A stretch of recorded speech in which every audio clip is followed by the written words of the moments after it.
Me han pedido que hable de América Latina. América Latina es una realidad muy compleja de casi 18 millones de kilómetros cuadrados, 20 países, todas las culturas,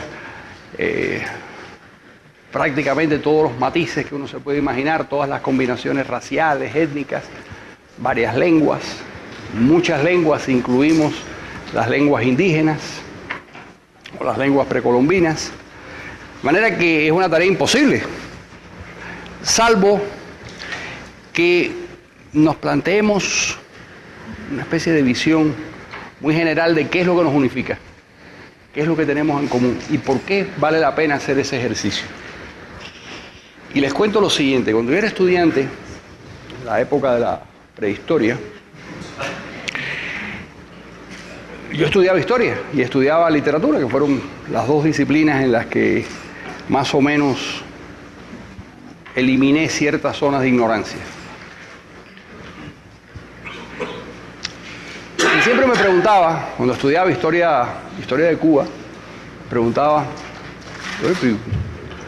¿y cómo llegamos? Porque aquí el cuento me lo empiezan a hacer desde la llegada de Colón, pero decidí que algún día yo iba a resolver para mí dos dudas que tenían, que eran muy elementales, pero que yo las tenía y que no me las resolvían en los cursos de historia, que era de dónde veníamos y por qué nos iba tan mal.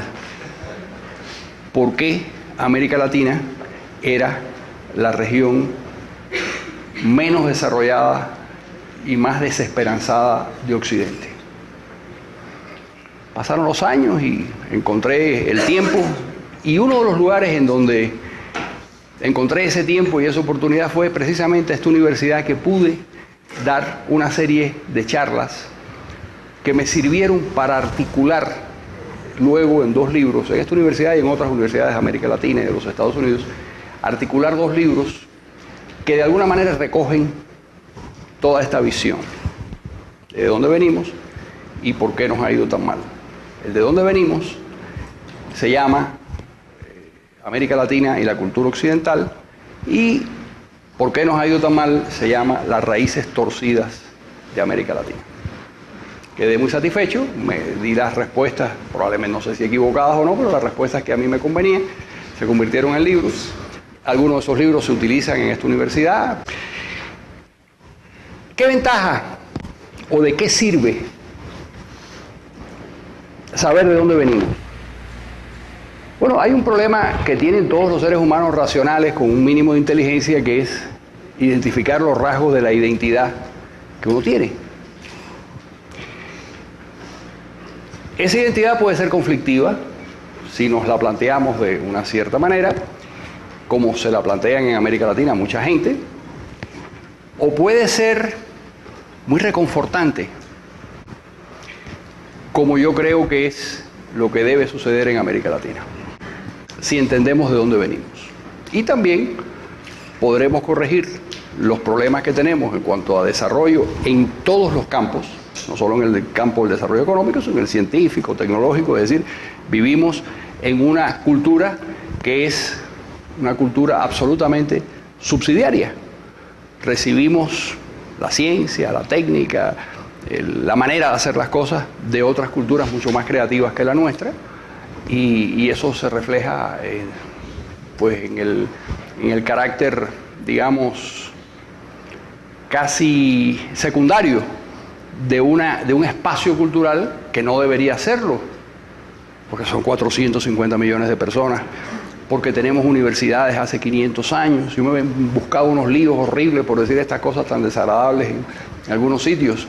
Por ejemplo, se me ocurrió decir en Lima que lo más grave de la universidad, ¿cómo se llama la famosa Universidad de Lima?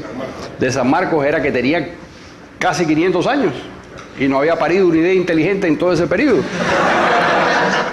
Al año siguiente fui a dar una conferencia y le pusieron un candado y no me dejaron hablar. Bueno, lo tengo bien merecido por decir esas cosas impertinentes. Pero eso es realmente problemas con los que tenemos que enfrentarnos si queremos corregirlos. No basta quejarse, no basta con exportar nuestras responsabilidades constantemente. Somos víctimas de los franceses, somos víctimas de los ingleses, somos víctimas de los norteamericanos y nosotros no. Bueno, pues somos víctimas de nosotros mismos. Es realmente terrible saber que el pequeño Estado de Israel genera más ciencia y tecnología que América Latina. Y que tiene más publicaciones, más artículos publicados científicos y técnicos que América Latina. Y estamos hablando de una sociedad que son 7 millones de personas encerradas en un mínimo territorio de 20.000 kilómetros cuadrados. Así que hay algo que estamos haciendo mal, porque que esas universidades no hayan podido generar con tanta gente inteligente que hay en América Latina, porque no se trata de un problema de inteligencia, no se trata de un problema de IQ, no, se trata de un problema esencialmente cultural. Hay sociedades que están encaminadas a la investigación, al desarrollo, a la curiosidad, y donde de alguna forma el comportamiento de esas sociedades conduce a que estas cosas ocurran, y hay sociedades en donde todo eso se limita por razones estrictamente culturales, y entonces nos convertimos en sociedades subalternas, que es lo que ocurre en América Latina. Nosotros producimos unos 70.000 títulos al año, libros originales en todo el ámbito de la cultura, de los cuales solo se traducen a otros idiomas entre 800 y 900. Y aquí incluyo todo, generalmente ficción. Solamente el italiano, que es una lengua casi confidencial, la lengua que hablan nada más que los italianos. Son unos cuantos, son 50 millones más los que andan, pues, más los que viven en Argentina, que creen que son argentinos, pero que son italianos. Y ahí, solamente ellos generan más traducciones a otros idiomas que todo el ámbito hispano. Y nos quejamos y nos decimos,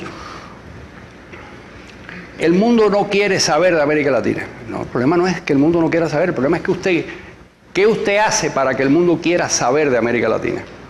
Si Microsoft hubiera surgido en Asunción, el mundo querría saber de Microsoft y del Microsoft paraguayo.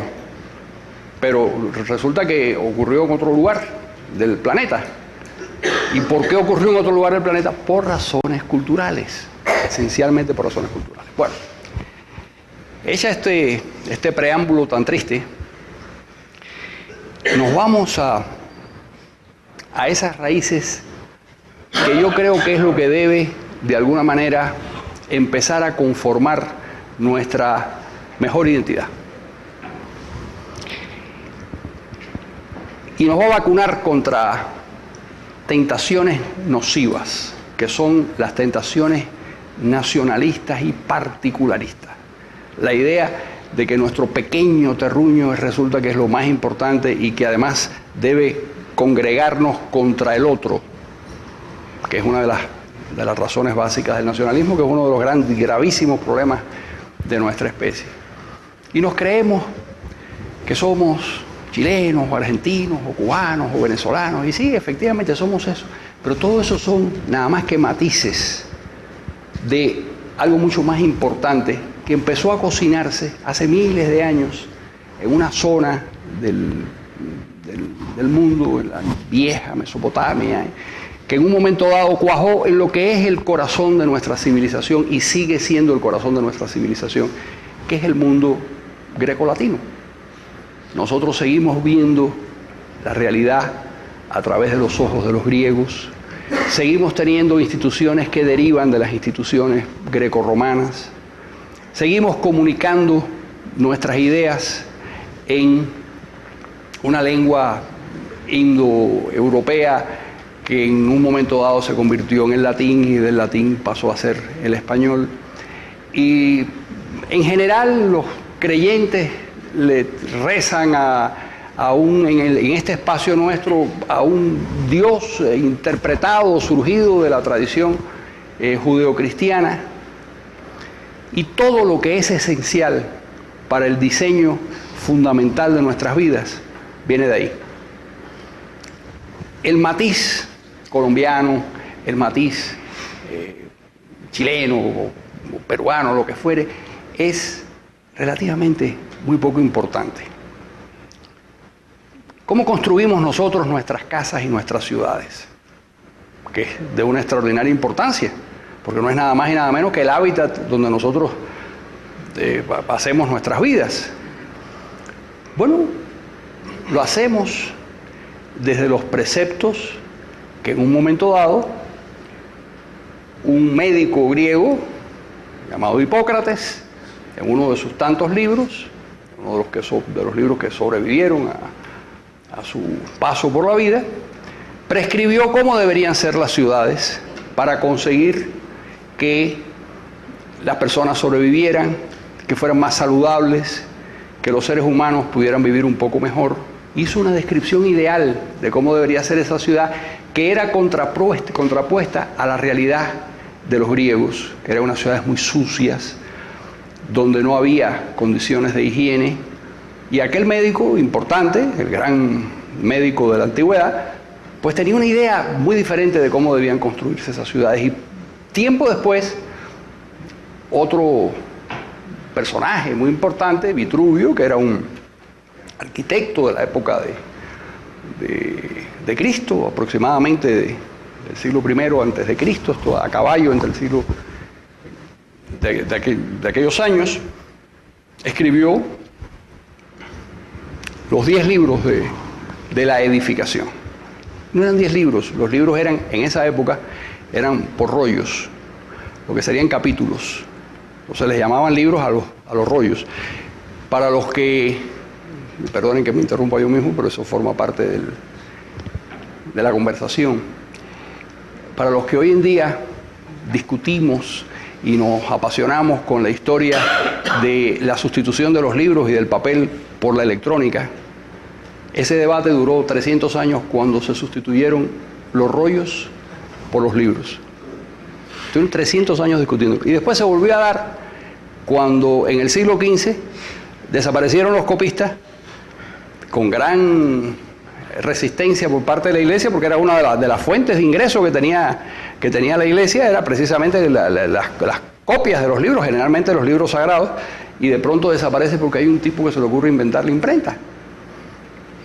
Y ahora estamos en otra fase, ya no de los rollos a los libros o de los libros manuscritos a los libros impresos, ahora estamos en la fase de la desaparición del papel y estamos todos. La única diferencia es que si antes esas batallas duraban, si la primera batalla de sustituir los rollos por los libros duró 300 años y la batalla de sustituir el manuscrito por el libro duró más o menos un siglo, esta va a durar, ¿cuánto? 20 años. En 20 años todos vamos a estar leyendo en libros electrónicos. Regreso a la historia de ese hábitat en el que nosotros vivimos. Aquel Vitruvio codificó cómo debían construir los romanos, y eso para nosotros es importantísimo, porque nosotros seguimos construyendo como los romanos,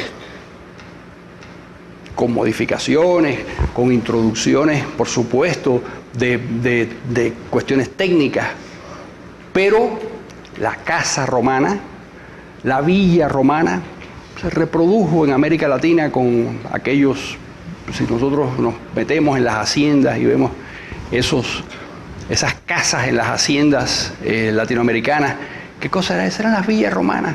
¿Pasadas por dónde? Pasadas por Andalucía y reconstruidas en Andalucía, es decir, es una vieja memoria.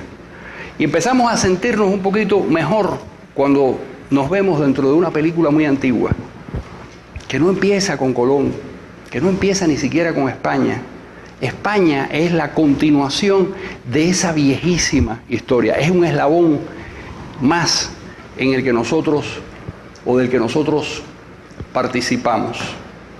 Y construimos nuestros acueductos, nuestras calles. Cuando Vitruvio dice, y lo dicen también los griegos, pero dice Vitruvio, hay que trazar, el trazado de las ciudades es con una calle en el centro, otra calle que la cruza, son las dos calles principales, las plazas se construyen, una plaza cercana a cada cosa, y después vemos qué hacen en América, pues hacen cosas parecidas a las que aprendieron, porque todos traen en su memoria, la traían los y los conquistadores españoles que llegaron a América traían en su memoria una visión ideal de cómo debería ser la casa, y además todos tenemos la tendencia, yo que me he pasado la vida emigrado, sé que es así, todos queremos reconstruir el mundo que dejamos, e intentamos reconstruir el mundo que dejamos. Y los españoles intentaron hacer la nueva Andalucía, la nueva Castilla, la nueva Extremadura, porque era la nueva España, claro, en general, porque era el mundo que ellos habían dejado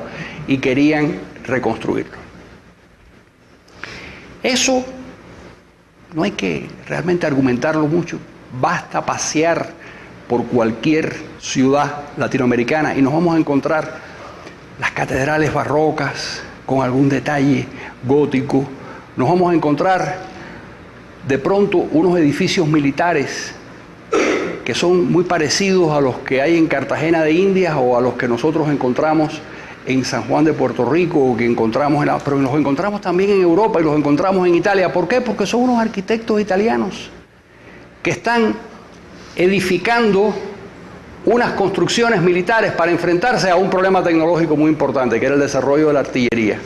Ya no se podía construir paredes verticales porque los cañonazos destruían esas paredes verticales, había que construir unas paredes abaluartadas, como se llamaba, para poder resistir la artillería que había surgido en el siglo XIV, en el siglo XV y se había ido perfeccionando.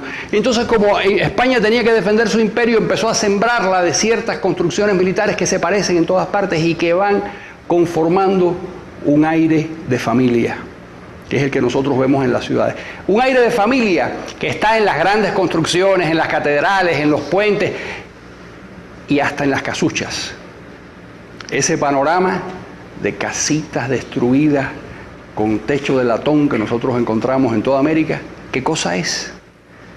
Es que en las ciudades desovadas por la colonia, las poblaciones indígenas vivían afuera.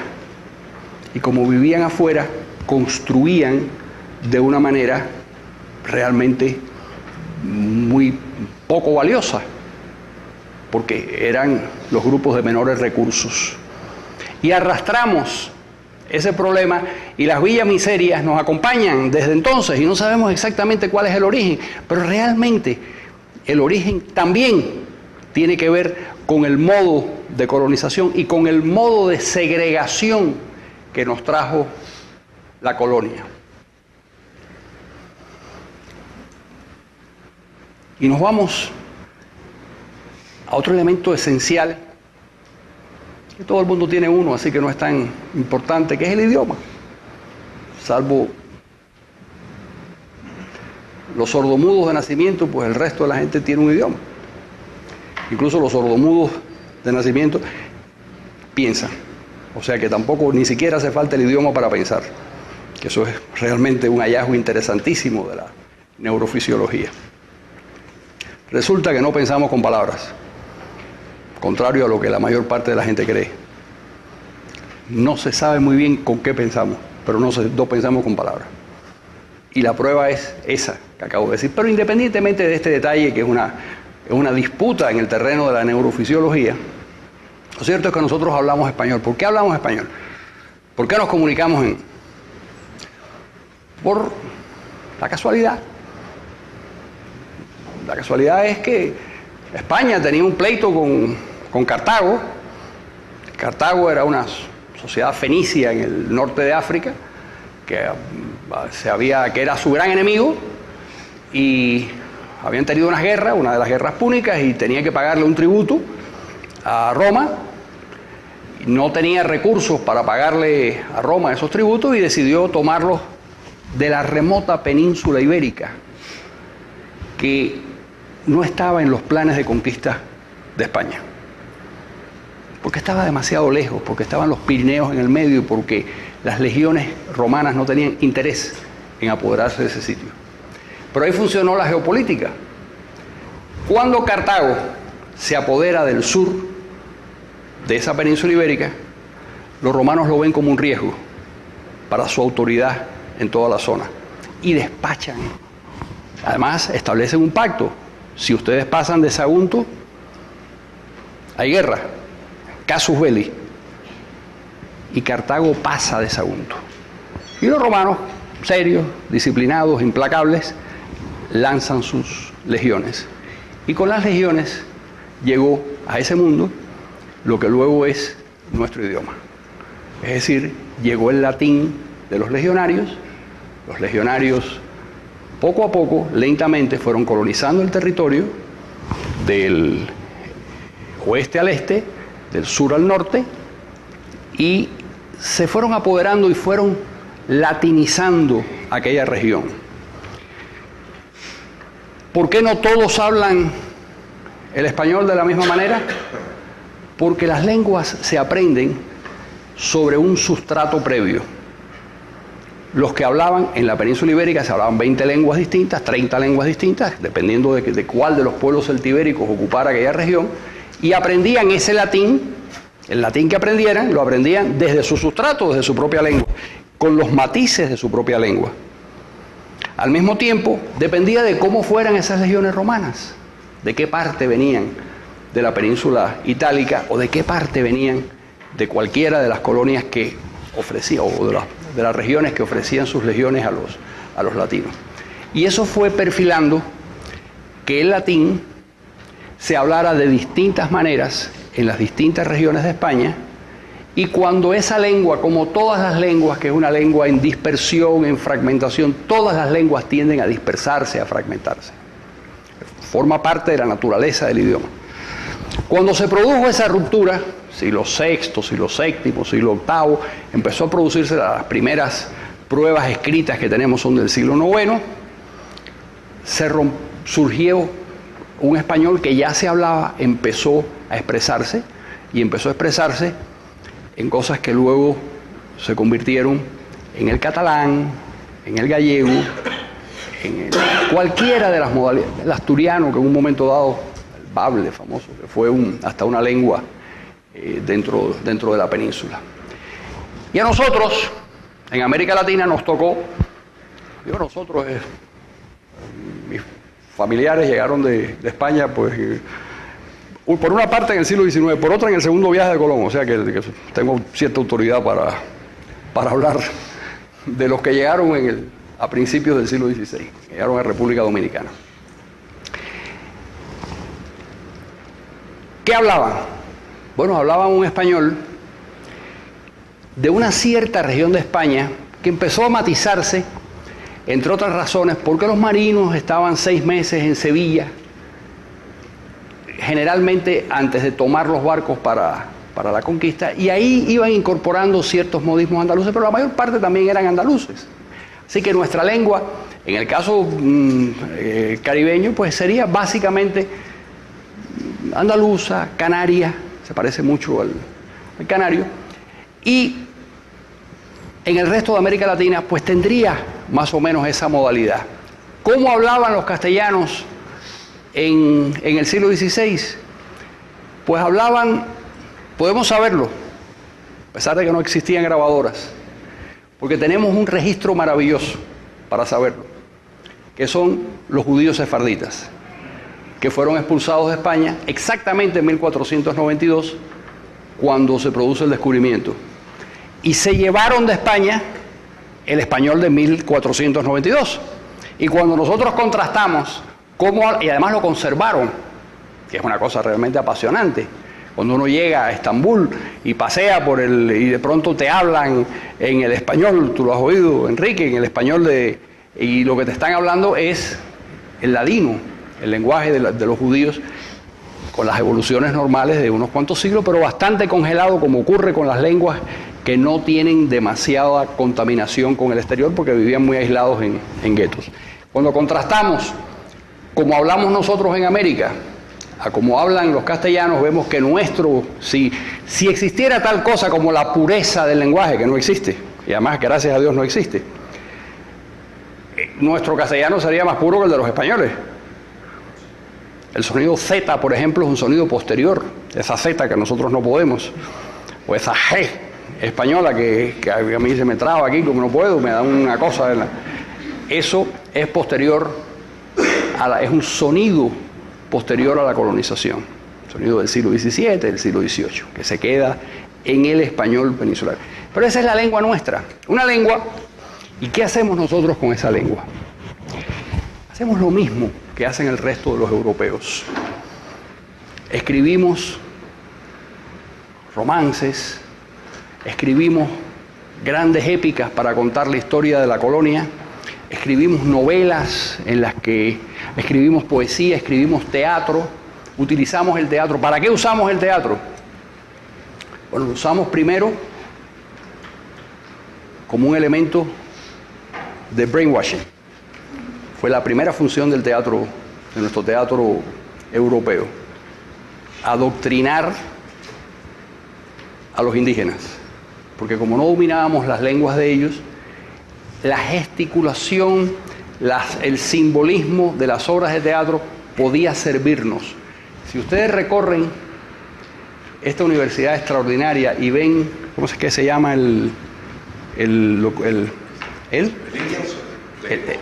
jamás podré decirlo, el lienzo, eso, donde cuentan los indígenas la versión de lo que pasó, y lo cuentan, ¿para qué? Para que un cuentacuentos, como me explicaban, le explicara a su pueblo qué era lo que había pasado y cómo se habían asociado con los españoles para la conquista de la región. Es una historia fascinante y preciosa. ¿Pero qué hacían los españoles? Hacían lo mismo, solo que en los templos, y pintaban la historia sagrada en los templos para explicarles a los indígenas. A ver cómo le explica uno a otro sin saber el idioma lo que es la Santísima Trinidad, si en el mismo idioma no se entiende. Imagínense ustedes explicarle a un indígena el Espíritu Santo. Vaya usted a saber. Usaban el teatro. Hay en Lima, que era una cosa increíble. Querían explicar la existencia del infierno y de los castigos a una masa indígena. O sea, a algún genio ahí se le ocurrió, sin que los indígenas lo supieran, desenterrar a unos muertos recientes, ponerlos en escena y ocultarlos. Y luego de pronto revelar la existencia de los cadáveres. Los tipos habían visto como ellos habían enterrado a sus parientes. Y de pronto ven los cuerpos descompuestos en la escena. Y claro, era un intento pedagógico de explicar el más allá, pero lo que el cronista cuenta es que no se explica por qué los indios corrieron despavoridos. Claro, les han llenado de pronto sus muertos, de pronto en el escenario, claro, ellos no saben lo que están haciendo. O cuando, para explicarles el fuego del infierno, en obras de teatro, tiraban animales al fuego. Entonces no entendían. Era muy difícil entender. Era comunicar todo ese mundo, pero para eso era el lenguaje, para eso era el teatro, para eso era la poesía. Y lo que nosotros hacíamos en América era exactamente lo mismo que se hacía en España o que se hacía en el resto de Europa, porque nosotros no éramos otra cosa que la expresión americana de aquella vieja aventura del mundo mesopotámico, pasado por Grecia y Roma, llegada a España y trasplantada muchos siglos después a América, pero no era otra cosa que eso. Y nuestras canciones y los instrumentos musicales y las cosas que se hacían, y lo primero que hicieron fue, por supuesto, una de las cosas que hizo Hernán Cortés fue organizar una corrida de toros, porque cómo vivir unos españoles sin toros, y organizaron esa corrida de toros y empezaron a conformarse los deportes, la literatura,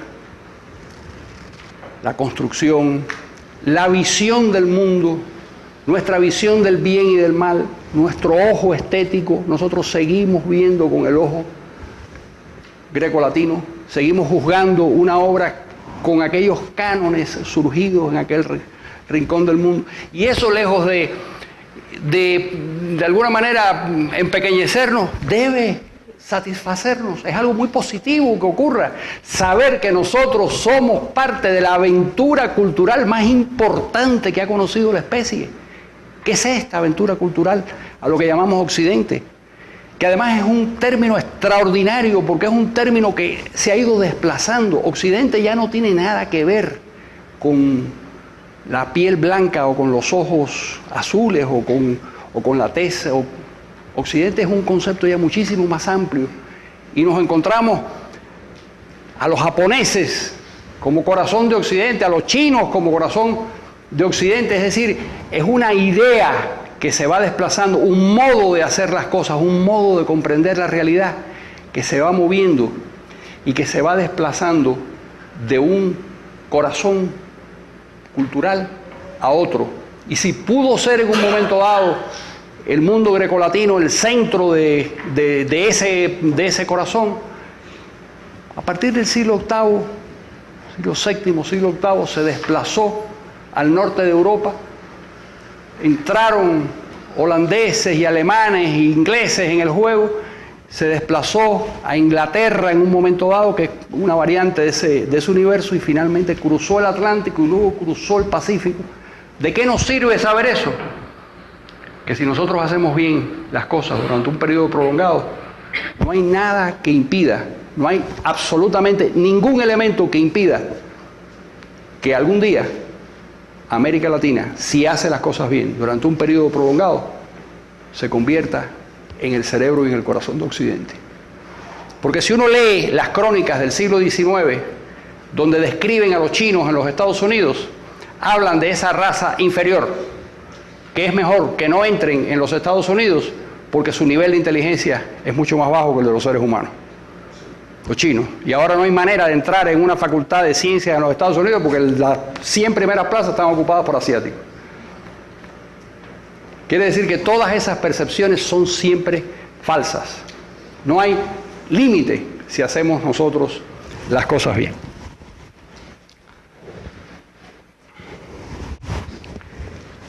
Podemos movernos a cualquier ámbito de nuestro quehacer. La casa en la que vivimos, la lengua en la que hablamos, las ideas que manejamos, la forma de nuestra organización política. ¿Qué fueron las repúblicas latinoamericanas concebidas en el siglo XIX? Sino la expresión de la Ilustración, la expresión del pensamiento de Locke, la expresión de las ideas de Montesquieu. Todo eso cuajó en un momento dado cuando vino la sustitución del viejo poder imperial español en la construcción ideal de un modo de gobierno que nunca funcionó del todo bien, pero que era el que nosotros heredamos porque estábamos insertos dentro de ese mundo. Es verdad que hubo intentos, a mi juicio, ingenuos. Miranda, por ejemplo, en Venezuela hablaba de la restitución del incanato y siempre se jugó con la fantasía de un pasado indígena que podría reivindicarnos y que nosotros podríamos de alguna manera tomar de aquellas tradiciones indígenas. No, era un mundo distinto. Era un mundo que fue hollado y sepultado por esa apisonadora que fue o que es la cultura occidental, que incorporaba algunos de los elementos de los pueblos a los que de alguna manera arrollaba, pero que se imponía de una forma tal que no era fácil injertarle fenómenos que vienen de otras culturas o de otras cosmovisiones o de otra manera de entender la realidad. ¿Qué era la república que nosotros estábamos haciendo? Era la expresión de ese pensamiento europeo. ¿Qué vino después con el pensamiento de la izquierda? Pues el fascismo, el marxismo, cualquiera de las otras variantes también paridas en Europa, también paridas dentro de ese mundo europeo de donde tomamos nuestra savia, pasada por la influencia, podía pasar por la influencia de los Estados Unidos, pero era eso de donde veníamos. Hace unos años, cuando Evo Morales era candidato a presidente en Bolivia, y mi amigo Andrés Oppenheimer, que tenía un programa de televisión, organizó una especie de debate. Y entonces yo participé en ese debate. No era un debate, estaban haciendo preguntas y yo como periodista pues también participaba. Pero como periodista también, pero no solo con tanto interés en saber las opiniones de Evo Morales, sino conocer sus contradicciones. Y entonces él hablaba de la cultura occidental como la cultura de la muerte y las culturas indígenas como la cultura de la vida, y que había que erradicar la influencia de la cultura occidental. Y entonces yo le pregunté, ya un poco en broma, ¿no? Le digo, señor candidato, el fútbol también, erradicamos el fútbol, que es el pasatiempo más importante de América. Me dijo, no, el fútbol no. Digo, bueno, pero ¿por qué el fútbol no? Te está dispuesto a erradicar el dinero, era la locura que estaba diciendo en ese momento. El papel moneda y el dinero, y volver a una política de trueques, hasta esa locura, pero el fútbol no. Entonces, el problema es que estas influencias no son segregables y uno no puede arbitrariamente decidir qué es lo que va a utilizar o qué es lo que va a rechazar y qué es lo que va a segregar. Tú no puedes decir, recibimos la extraordinaria influencia de la cultura inglesa en la construcción de los trenes, en la organización de las universidades, en todas las cosas que los ingleses fueron importantes. En el mundo político, a mi juicio, es la gran influencia del mundo moderno. Pero no queremos el fútbol. Es una tontería. Es un universo que se mueve todos juntos, como una especie de horizonte que se mueve todos juntos y no hay forma, ni es conveniente tampoco, ni tiene ningún sentido. Con alguien hablaba, contigo, Ian, de Japón y de la característica esa interesantísima que tienen los japoneses de no ver la influencia exterior como un problema de la identidad, sino como un complemento de la identidad. Y decidir que la corbata y el béisbol y todas esas cosas no entran en ningún conflicto con la cultura japonesa, sino todo lo contrario, enriquecen a la cultura japonesa y empezar a fabricar los mejores automóviles del mundo, pues es la consecuencia de una vieja relación con Occidente, donde aprendieron ciertos quehaceres industriales y los dominaron extraordinariamente bien. Pero no es un problema de identidad, es sencillamente de enriquecimiento y no lo ven nunca como un conflicto.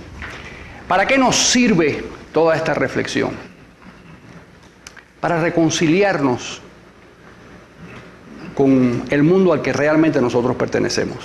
Nosotros no somos otra cosa que una expresión. Yo sé que decir eso en Guatemala, donde el 50% de la población tiene raíces indígenas, tiene otras connotaciones. Pero es un caso bastante excepcional. Yo no sé qué porcentaje de la población guatemalteca, por las raíces indígenas no significa nada. Benito Juárez era indígena puro, o sea que yo no era el más occidental de los mexicanos en su momento, o sea que eso no estoy hablando desde el punto de vista étnico, sino desde el punto de vista cultural.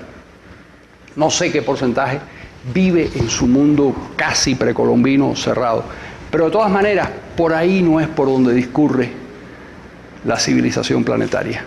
Discurre por otro rumbo. Yo sé que en Borneo también hay unos señores, o en los desiertos de Australia hay unos señores que viven en la edad de piedra, bueno, muy bien, y en las selvas amazónicas también hay unos grupos, y los que los quieran proteger, magnífico, que los protejan y que ellos decidan si quieren seguir viviendo cazando cotorras o si quieren fabricar lavadoras. Eso es un problema.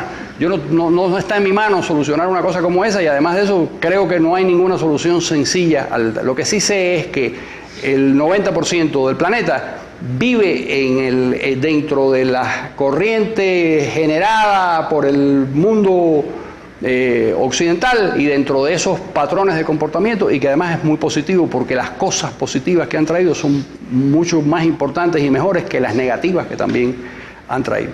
Cuando nos reconciliamos con eso,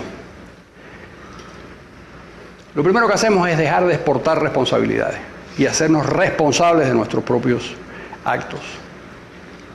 Segundo, rechazar la idea nociva de que América Latina es distinta y debemos buscar una tercera vía y no tenemos nada y tenemos que tener un comportamiento diferente al resto. Nosotros no debemos. Resulta que hay 25 países, 30 países en el mundo, que además ni siquiera hay que inventarlos. Las Naciones Unidas se ha dedicado a compilar un índice para decirnos dónde es que se vive bien. El índice de desarrollo humano producido por Naciones Unidas. Y hay 30 países ahí que además son los que son. Y en esos 30 países las cosas se hacen de cierto modo. Nosotros queremos disfrutar de las características de la vida de esos países. Queremos vivir como se vive en esos países, pues tendremos que hacer las cosas como se hacen en esos países. Porque lo que no tiene ningún sentido es pretender querer vivir de una manera y que los resultados de esa forma de vivir nos generen un modo de vida que es producido por otro tipo de comportamiento. Es cuando uno se encuentra en una población indígena, por ejemplo, cuando uno se encuentra en una población indígena, alguien que dice, mire la tremenda pobreza con que se vive en este... Pues sí, es verdad, es una tremenda pobreza, yo lo siento mucho, pero si usted produce como una persona extraordinariamente pobre porque siembra una cosita que no sabe cómo cosechar, ¿cómo usted quiere consumir como un holandés? ¿Me puede explicar? Si usted quiere consumir como un holandés, tiene que producir como un holandés. No hay otra alternativa, no hay otra opción. Y en América Latina hemos perdido mucho tiempo, mucho esfuerzo con el discurso de la diferencia, tratando de convencernos que nosotros somos diferentes. Y lo terrible es que hemos convencido a mucha gente de que somos diferentes y que por lo tanto no hay que tenernos en cuenta. Yo recuerdo esa discusión la tuve con Huntington, con quien tuve alguna relación bastante cordial y que participamos juntos en varios proyectos, que murió hace muy poco. Y Huntington dice en uno de sus libros que América Latina es una subcivilización que no se sabe muy bien si pertenece al mundo occidental o a dónde diablos pertenece esta cosa. Bueno, que él se confunda es la consecuencia de la propia confusión de muchas de nuestras gentes que dicen eso mismo. Una tercera posición, ni con unos ni con otros. No, nuestra línea de investigación es distinta. Bueno, si estamos empeñados en hacer las cosas así nos va a ir. Y como yo soy un creyente en la importancia de fijarnos atentamente en el modelo exitoso, no hay que inventar el planeta todos los días por la mañana. Hay gente que hay civilizaciones, hay culturas que hacen las cosas bien y hay instituciones que se pueden trasplantar, hay otras que no se pueden trasplantar, depende de la cultura, depende de muchísimas cosas, pero las que se puedan trasplantar y se pueda hacer bien, pues nosotros tenemos la experiencia de que se pueden lograr grandes cosas. ¿Cuál es, a mi juicio, la más exitosa de las experiencias del siglo XX? Para mí, esto está abierto a debate, el Estado de Israel. 1948, rodeado de enemigos, con todos los conflictos, en un arenal inhóspito, mínimo, con supervivientes del horror de la Segunda Guerra Mundial, y los pueblos ahí, apenas 600.000 personas, rodeados, al día siguiente de la Declaración de Independencia, se produjo la Primera Guerra. No voy a entrar en el tema de la razón o no la razón, por eso, sino de lo que lograron. Que ahí, en esas circunstancias, ese pequeño número de personas haya conseguido desarrollar un país del primer mundo, con unos niveles científicos y técnicos de primer mundo, con un per cápita de nivel europeo, altísimo, con un parlamento abierto, con prensa, con libertades, donde la autoridad está en el poder civil, pese al peso descomunal de las Fuerzas Armadas que han tenido que construir. Pero son unas Fuerzas Armadas bajo la autoridad del poder civil y bajo la autoridad del Parlamento. Ese milagro social, económico y político para mí es lo más importante. El tigre más importante de todos los tigres asiáticos, el tigre celta, el tigre semita, lo que pasó en el Estado de Israel. ¿Qué me demuestra? Que por las peculiaridades que sean, por las circunstancias que sean, por las características muy especiales de ese grupo, ese país logró hacer lo que está al alcance de cualquier país. Porque no son, es verdad, hay un dato estadístico estremecedor, ¿no? Cuando eran el 1% de la población alemana, en la década de los 30 hasta el 35, que vinieron las leyes antisemitas, el 1% de la población alemana era judía. Y tenían el 30% de los premios Nobel que había ganado Alemania. Lo que quiere decir que había ahí atrás un nivel de especialización académica realmente y un amor por la cultura y por la investigación muy notables. Pero en fin, que ellos lo hayan hecho nos demuestra que no hay ninguna circunstancia peor que la que se pudo haber encontrado ese pueblo.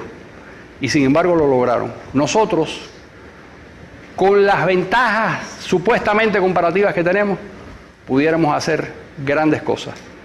Pero si entendemos lo que ellos entendieron, ¿qué hicieron ellos? Se insertaron, un pueblo de originalmente del Oriente, con una, por supuesto, por un tránsito europeo de 1500 años, pero se insertaron en la mejor tradición occidental.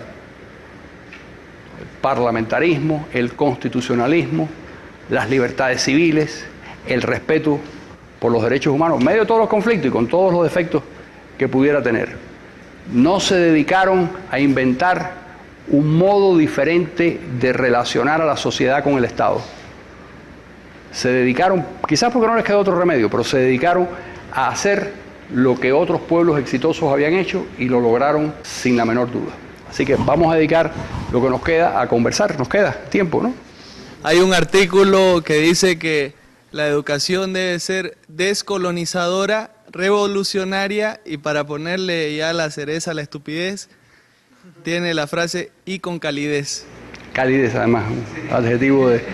Bueno, una de los... Además se encuentra en YouTube, que es muy bueno YouTube porque es una especie de gran reserva de cuánta imbecilidad humana existe, está ahí. Es un registro de la tontería y de las cosas buenas, pero es muy bueno tener un gran archivo de las imbecilidades. Hay un diálogo maravilloso entre Evo Morales y Hugo Chávez. Hugo Chávez trata a Evo Morales de una manera que si lo hiciera en Estados Unidos iría a la cárcel por despreciar. Dice, a ver, este indio yo no sé cuánto, y lo trata, pero lo trata como de una manera absolutamente monstruosa y una falta de todo, en todo sentido. Entonces, ahí es donde hay dos momentos interesantes. Ahí es donde hablan del trueque, entre ellos dos. Esa ordinariez del dinero, es una cosa... Es cambiar, yo te doy un saco de maíz y tú me das pues, un saco de papa, yo no sé, o de coca, o yo te doy una sobrina y tú no sé. Es una cosa realmente monstruosa. Pero el mejor de todos, yo se lo aconsejo, es el de Chávez dando una clase de economía. Esa es una maravilla. ¿Ustedes han visto eso? Él está en un salón de gente que hace así con la cabeza, yo no sé si es como si lo tuvieran vestidos de rojo. Entonces, él dice, esta cosa del dinero es una... Vamos a hacer muchas monedas. Por ejemplo, una moneda para este valle, que no valga en el valle de al lado, para que no me vayan a tomar cerveza al valle de al lado. Se lo gastan aquí, en este lugar. Y en este lugar, pues, hacemos otra moneda. Pero no se crean que esa moneda va a tener siempre valor. En un año se acaba el valor de esa moneda. Entonces, cuando uno oye eso, uno dice, bueno, hay una frase de Bolívar que es terrible, dice, todo americano, una de las últimas frases de Bolívar, todo americano ilustrado lo que debe hacer es emigrar. Cuando Bolívar lo dijo muchas cosas. Un hermano que como es vive en el Caribe y tiene otra visión distinta, dice, todo latinoamericano lo que debe hacer es aprender a remar e inglés. Para poder escapar del desastre. Pero bueno, cuando uno ve eso, y cuando uno ve aquella patulea de cretinos asintiendo con la cabeza, es realmente asombroso. Asombroso porque es un episodio de los tres chiflados, pero con un chiflado, que no dice más que locuras, y lo aplauden y lo votan. Y entonces es muy triste porque son pueblos que van a padecer muchísimo. Esa constitución que van a aprobar, o ya aprobaron, ¿no? Ya la aprobaron, claro, van a padecer hasta que la sustituyan por otra, porque ya tienen, y después por otra y por otra. Es realmente patético lo que sucede en América Latina. Pero en fin, a ver, joven. Yo he pensado, o sea, ¿habrá alguna manera de generar un mecanismo de incentivo para disminuir ese vivismo criollo?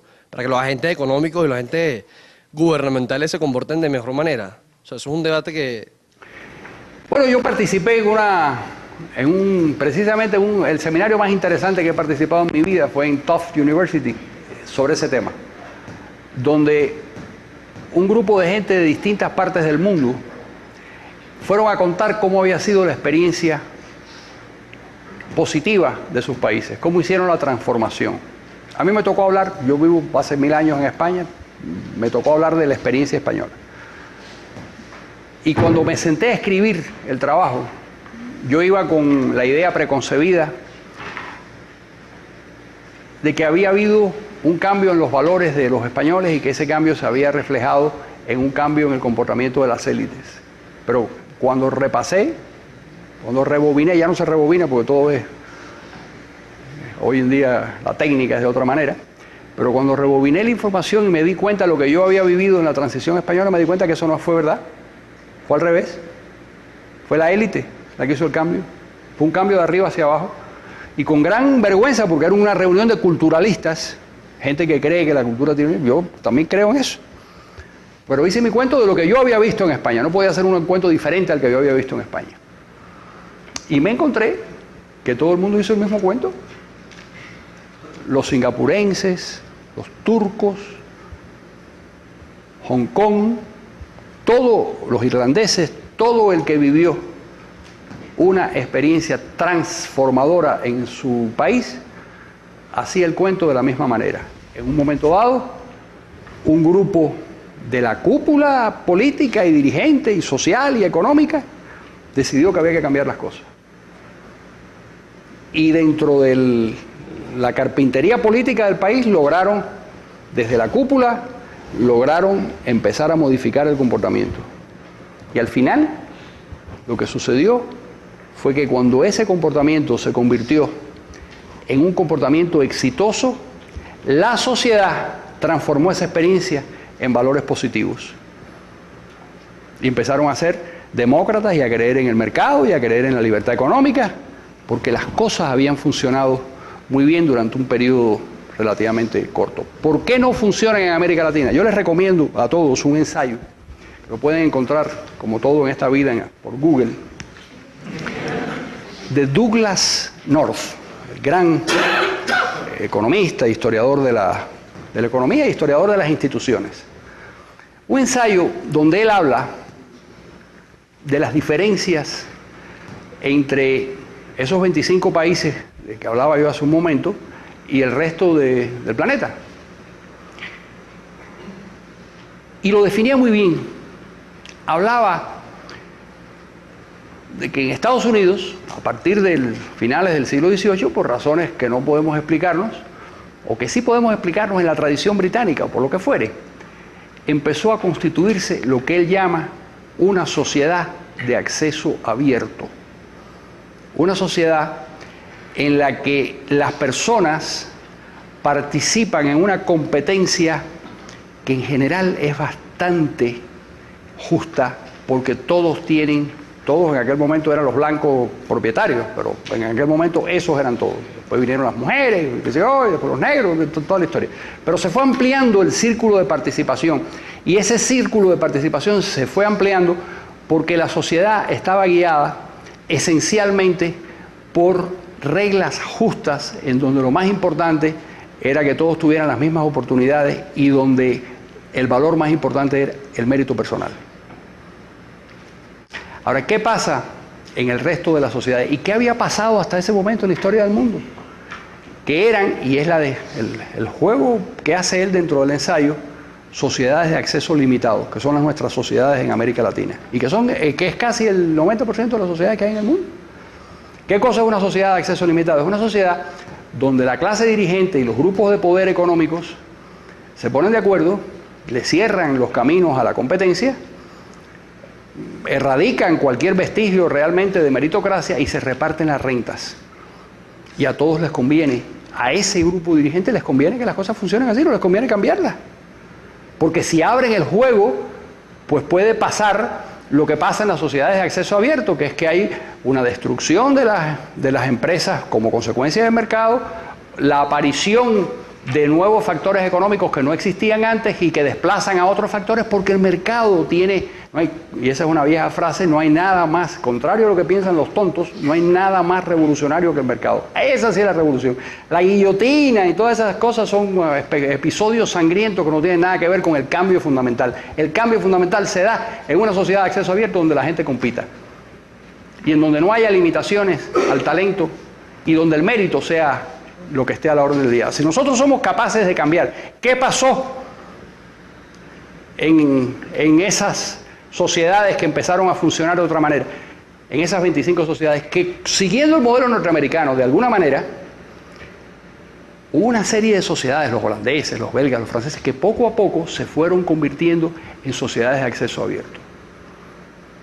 Este es el comienzo de un larguísimo trabajo que ojalá que tenga vida para completar lo que está haciendo Douglass North. Pero pongan en Googleen, para acabar con el castellano ya de, como dicen los venezolanos, de un coñazo. Googleen Douglass North, acuérdense que Douglass es con doble S porque le dio la gana al padre, Douglass North, sociedades de acceso abierto, y ahí les aparecerá. A ver, usted, primero, sí. Sí, como estamos hablando un poco de historia, quisiera saber un poco tu perspectiva sobre cómo nacen los países de América Latina un poco bajo el idealismo liberal, inspirados quizás por la Revolución estadounidense, y cómo se empieza a deteriorar o perder esa visión que tuvieron los fundadores de nuestras naciones, pues, o que desde el momento del nacimiento ya desapareció quizás esa en la práctica esa idea. Un poco tu perspectiva realmente. Nosotros somos como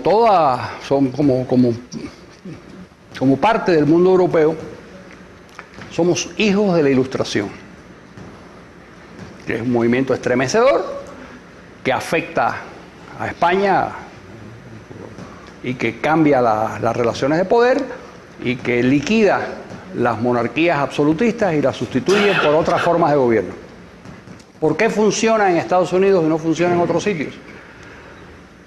Recuerden ustedes que Estados Unidos arrastra para su beneficio, no siempre lo reconocen, pero arrastra para su beneficio cientos de años de evolución política británica y de guerras civiles y de cruentos problemas, y lo que quieren hacer es evitar las cosas que ellos vieron que sucedía en el mundo inglés o que había sucedido hasta la Revolución Gloriosa de 1688. Fíjense que es un siglo antes de la primera Constitución americana, casi un siglo antes del 1776, se produce la Revolución Inglesa, que es una revolución muy importante por dos cosas. Primero, porque limita de una manera clara la autoridad real. Coloca al rey bajo la autoridad del Parlamento. De una manera, eso se venía discutiendo desde el medievo, es un viejo pleito que tiene muchas, que no es de un día para otro, es la famosa Carta Magna del siglo XIII, bueno, es un texto más de los muchos que hay parecidos en ese momento, en donde los poderes locales le exigen al rey cierto comportamiento. Por ejemplo, en Mallorca, por aquella misma época, el rey mallorquín, porque Mallorca llegó a tener rey en su momento, cuando juraba, tenía que, entre las cosas que juraba, la segunda que juraba, la primera era Dios, no sé qué, y la segunda, mantener el valor de la moneda. Los mallorquines son serios. Con el dinero no se juega. Y entonces ya a partir de ahí el resto de las cosas, pero con la plata usted no me juegue. Y eso, es decir, la idea de someter al rey a unas reglas es una cosa que en el medievo se discute y hay las cortes en León y hay en distintas partes, pero finalmente queda ese documento de la Carta Magna y toda esa historia de lucha por limitar la autoridad real, que es la lucha, esencialmente es limitar la autoridad real y proteger los derechos de los individuos. Se da con mucha fuerza en Inglaterra en 1688 con la Revolución Gloriosa. Eso ya forma parte de la cosmovisión y eso es lo que llevan los colonizadores norteamericanos. Los colonizadores norteamericanos, hay una obra de ficción, The Commonwealth of Oceana, que es el libro de cabecera de William Penn, por ejemplo. William Penn el creador de Pensilvania, que recibe ese territorio como parte de una donación, una devolución de la corona británica. ¿Y qué va a hacer? Va a llevar aquellas ideas liberales que aprendió en The Commonwealth of Oceania. Y va a crear una sociedad distinta a la que deja en Inglaterra, la sociedad de la fraternidad, Filadelfia, tan importante eso. Y le va a dar autoridad.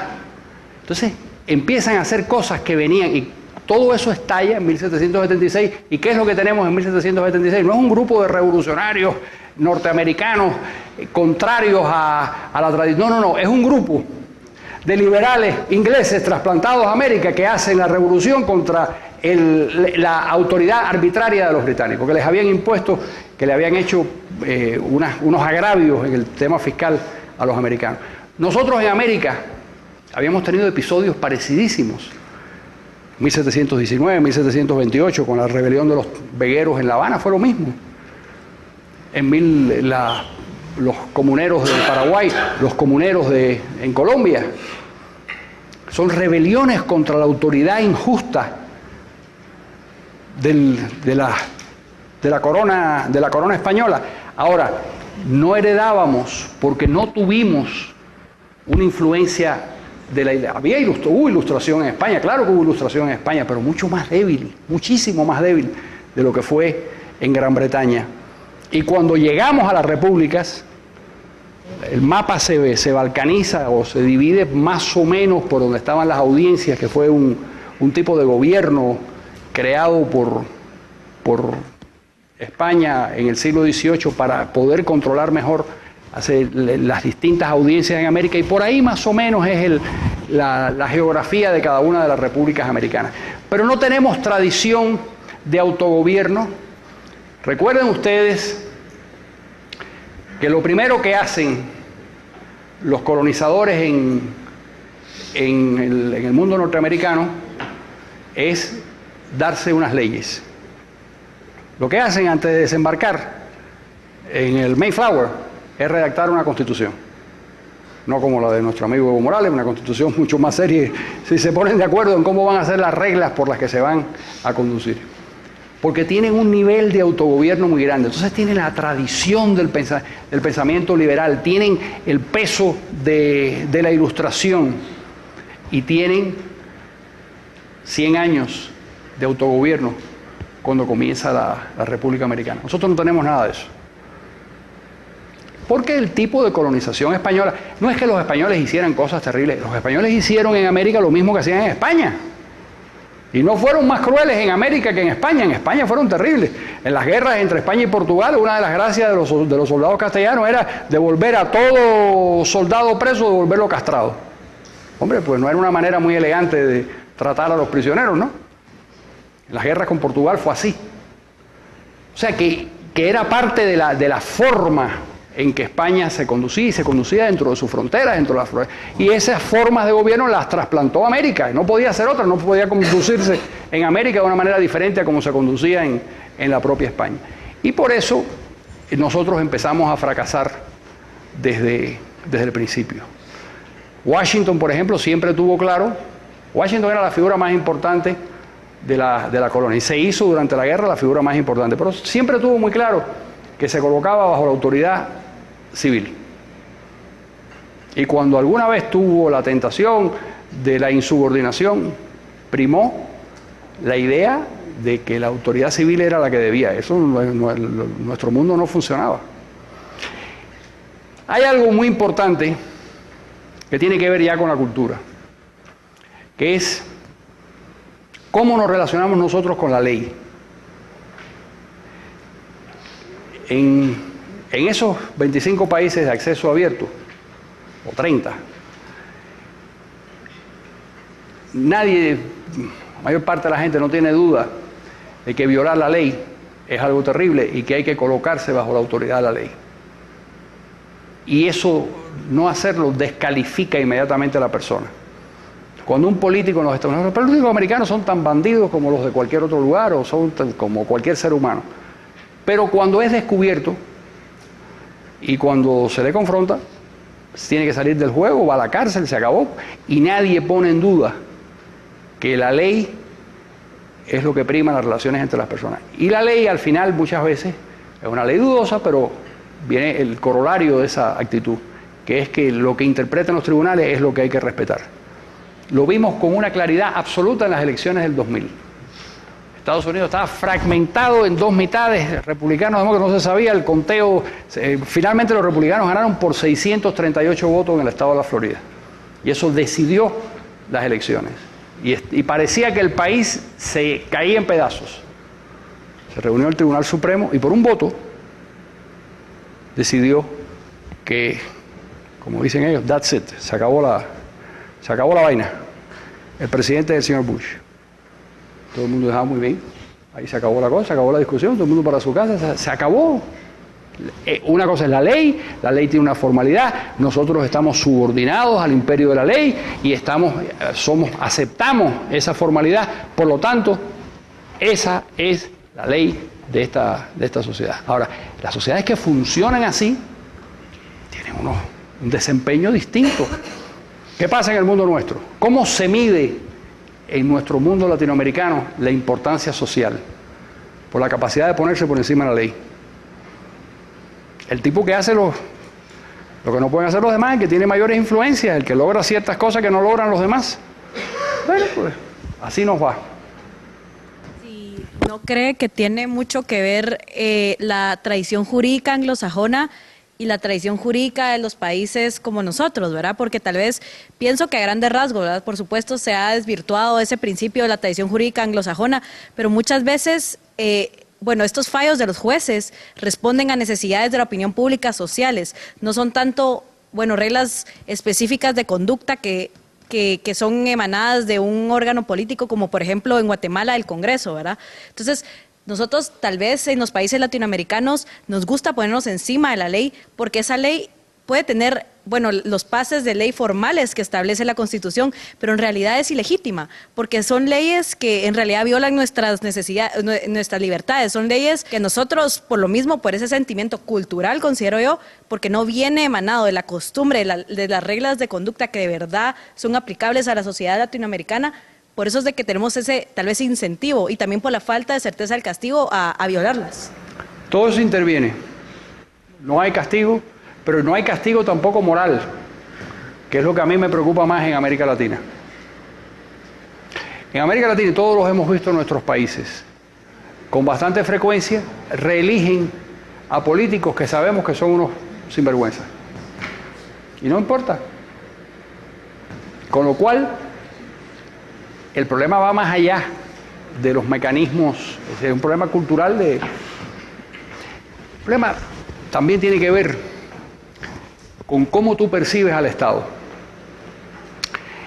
En esas sociedades felices, por decir de alguna manera, la sociedad percibe que el Estado ha sido segregado para su beneficio y que es algo que le conviene.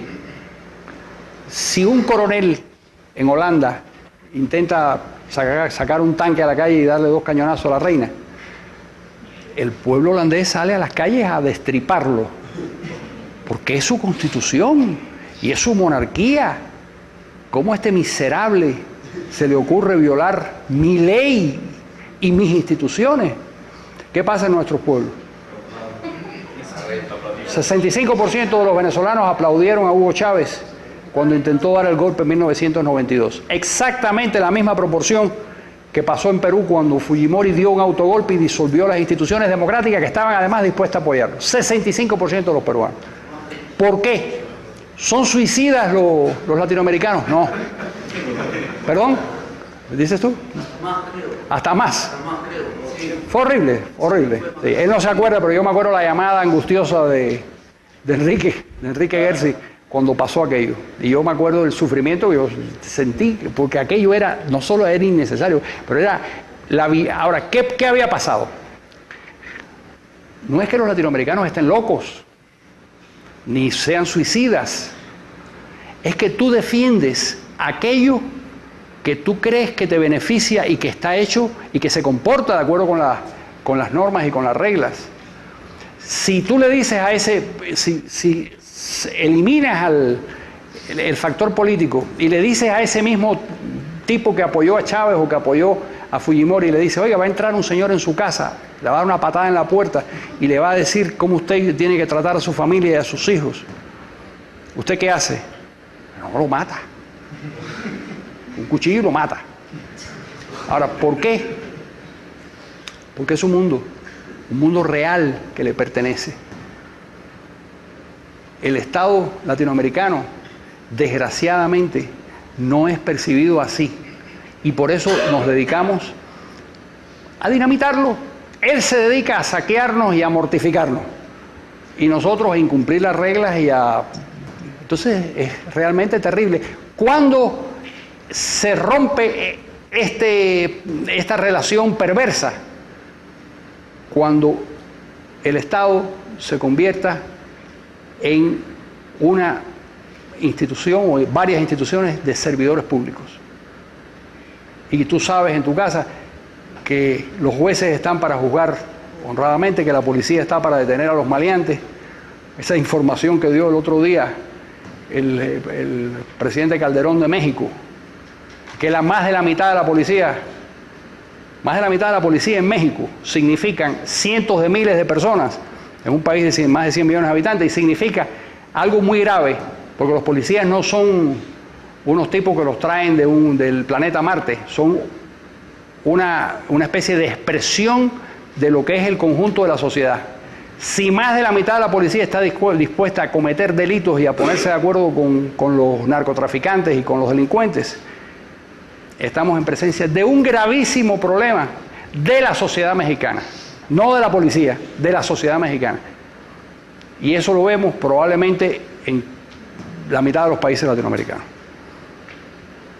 Ahora, hay que lograr la reconciliación entre la sociedad y el Estado. Y eso solo se va a conseguir el día que el Estado funcione de acuerdo con los intereses de la sociedad. Y entonces, racionalmente, a todos nos va a convenir defender a la reina y defender a la Constitución, porque es en nuestro propio beneficio. Por lo demás, si viene un tipo populista que me va a dar a mí, le va a quitar al otro para darme a mí, esa es la reacción de los latinoamericanos. A mí qué me importa que le quiten la empresa, no sé quién. Mi nombre es Luis Miguel Cordobés, de Ecuador. En el 2004 de una participación cuando se desmontó una corte en el gobierno de Gutiérrez y salíamos a la calle y un poco a dar charlas a los pueblos para que entiendan lo que pasaba. Y nos pasaba algo muy concreto, que uno iba y la gente muy pobre te decía, mira, a mí me da lo mismo, porque con o sin constitución yo sigo siendo pobre, así que allá tú que usas la corte, a mí la corte no me significa nada.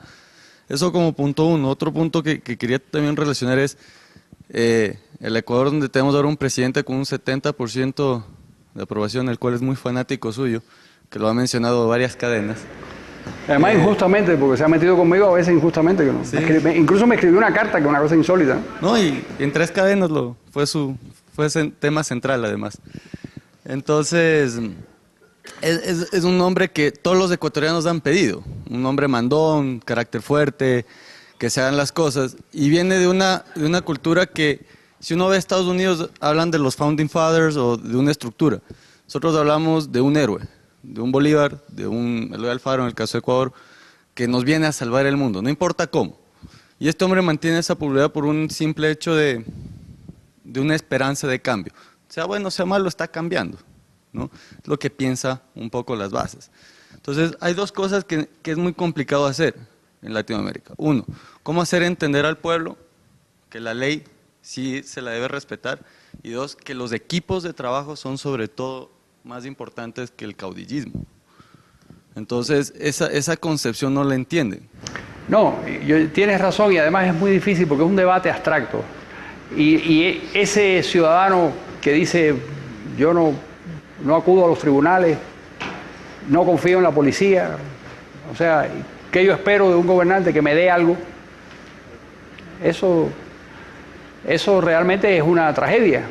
Pero, y vuelvo a otra pregunta anterior, ¿cuándo se puede corregir eso? Cuando por un periodo prolongado, yo he visto eso en España, por eso digo, ahí tengo cierta esperanza. Yo he visto cómo una sociedad de súbditos se convirtió en una sociedad de ciudadanos. hasta la muerte de Franco. Franco era un dictador, además con una mentalidad fascista. Es verdad que el país funcionó bien en el terreno económico y que España había hecho una transformación económica y algún cambio muy grande desde 1959 hasta su muerte en el 74, 75. Pero era un país de ordeno y mando donde Franco vivía convencido de que la sociedad era una especie de menor de edad al que había que decirle cómo comportarse. Incluso él hablaba de los fantasmas interiores de los españoles, que había que tenerlos muy a raya, qué sé yo. Se murió Franco. Mucha gente esperaba, y mucha gente temía, sin esperarlo, pero temía que se produjera que aquellos españoles de pronto, sin el yugo del dictador, se comportaran irracionalmente. Pero no ocurrió así. Ocurrió lo contrario. Había una sociedad muy moderada, que no se sabían dos cosas. Primero, que era muy moderada en el terreno político, y segundo, que era muy liberal en el terreno de las costumbres personales. Eso era otro misterio, que Franco estaba predicando una cosa y la gente estaba en todos los cines pornográficos que podía. Era un misterio de por dónde iba el discurso y por dónde iba la realidad. Entonces, se produjo en un tiempo relativamente corto la transformación de aquel ciudadano temeroso que llegaba a una ventanilla oficial a pedir que le hicieran un favor y que tenía que dar una astilla, que era como se llamaba, para sobornar a un funcionario menor para que le resolvieran hasta el tipo que daba el puñetazo en la mesa y decía: yo soy aquí, ¿qué es lo que pasa hoy en día? Yo pago mis impuestos y usted está aquí para servirme. Y claro, y se llenan de miedo los burócratas y se obligan a trabajar de una cierta forma.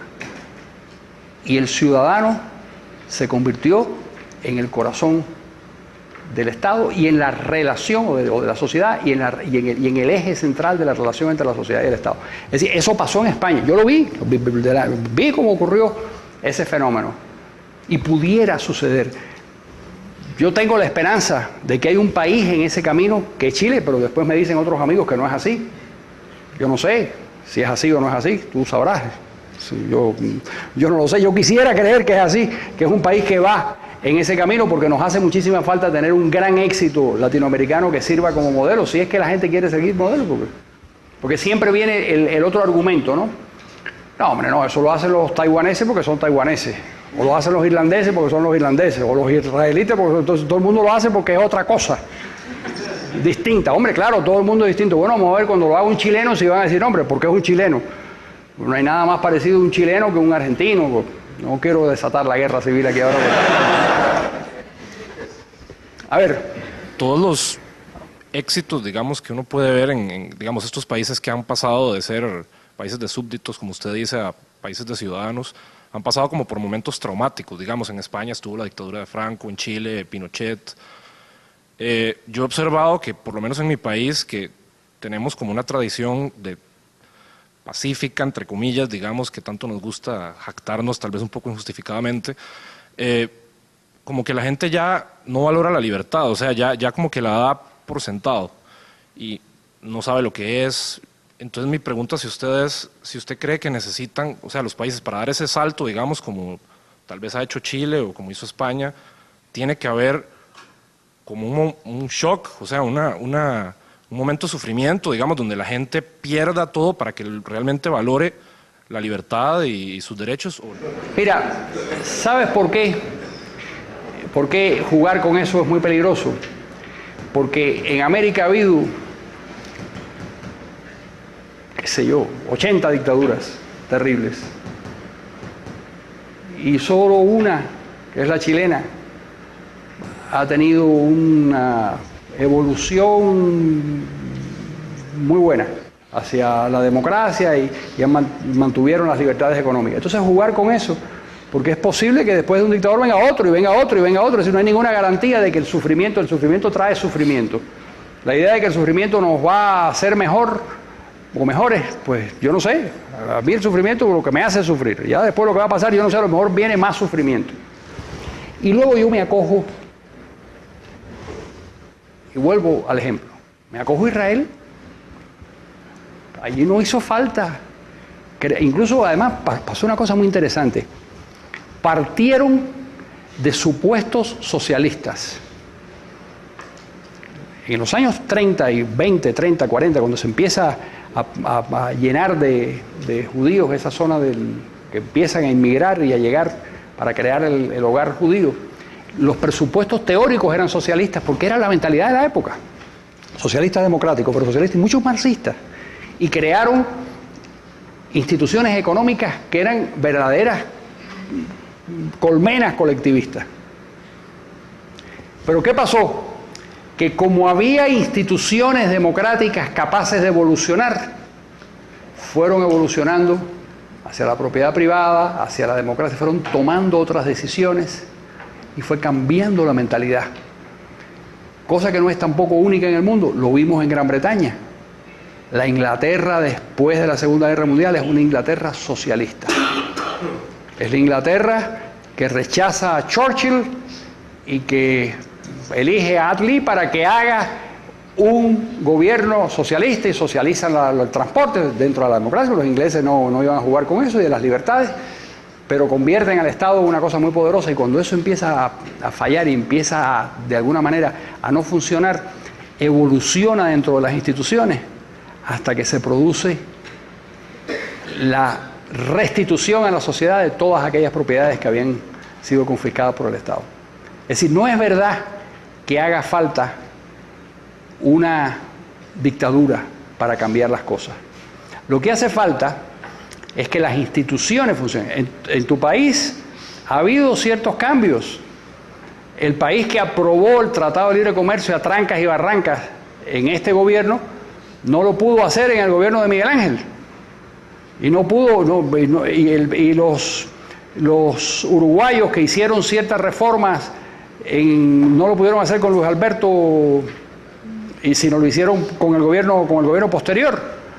Porque hay evolución. El problema es que las instituciones funcionen y que toma tiempo, pero que se pueda hacer las cosas. Costa Rica es otro de los casos interesantes. Hay una pregunta que se le hace casi anualmente a los costarricenses sobre el grado de conformidad con el sistema democrático, y es elevadísimo. Está bajando.